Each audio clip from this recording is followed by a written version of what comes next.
Today I've got lots of questions. The main one is on salted venison. Thanks for joining us today on Questions and Answers with James Townsend and Son.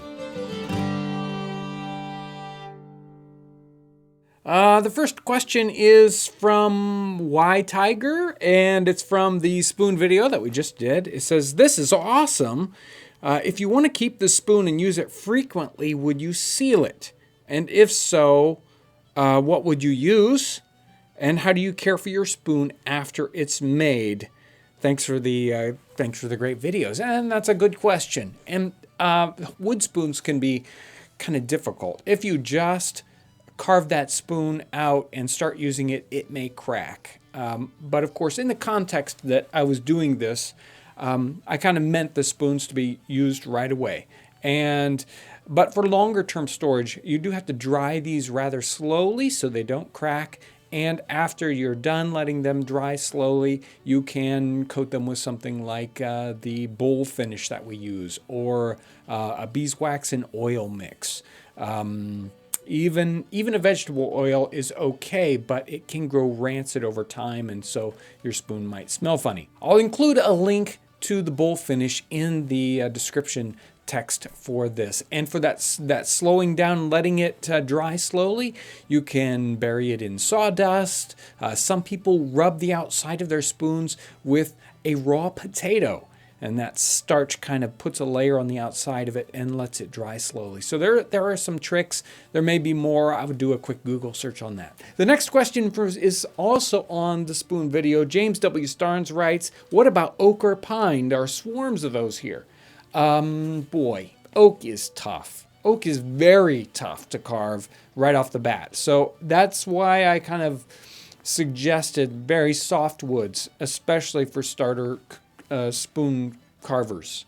Once you're highly skilled, you want to tackle the oak or ironwood or any of those things, you'll definitely be able to do it better. But really stick with something easy. Pine might work, but it really depends on the pine. So I'm not sure which kind of pine you're working with here, but it's definitely would be easier than working with the oak. And this one is the main question here, and it's Andrew Shook.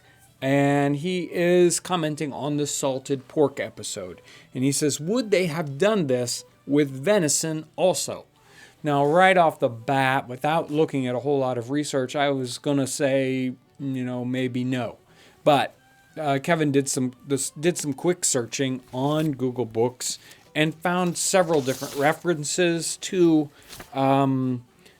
salted venison. The first one is kind of questionable. I'm not sure whether they're really talking about salted venison, but there's a letter to Major Richard Taylor in 1779, and he's writing back to headquarters, and he's suggesting food that to be gotten for a garrison.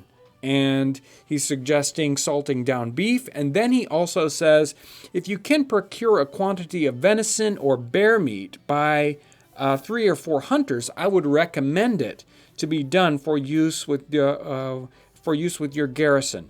So here he is referring to getting provisions for the garrison and saying that they should look for hunters to go out and bring back venison. And quite possibly they meant that to be used over.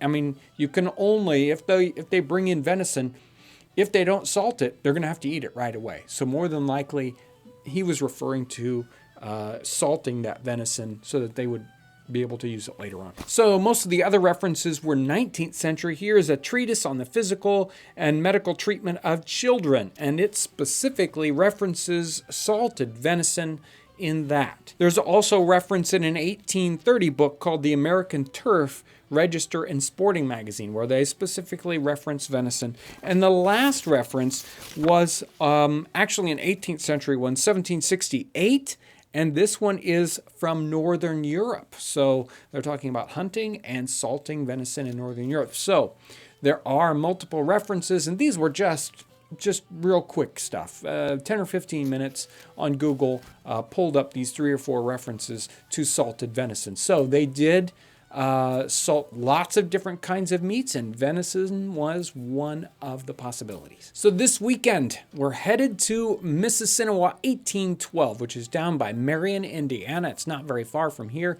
If you are in the area, it is one of the premier events for the Midwest, an excellent event, specifically War of 1812, which is kind of a rarity sometimes.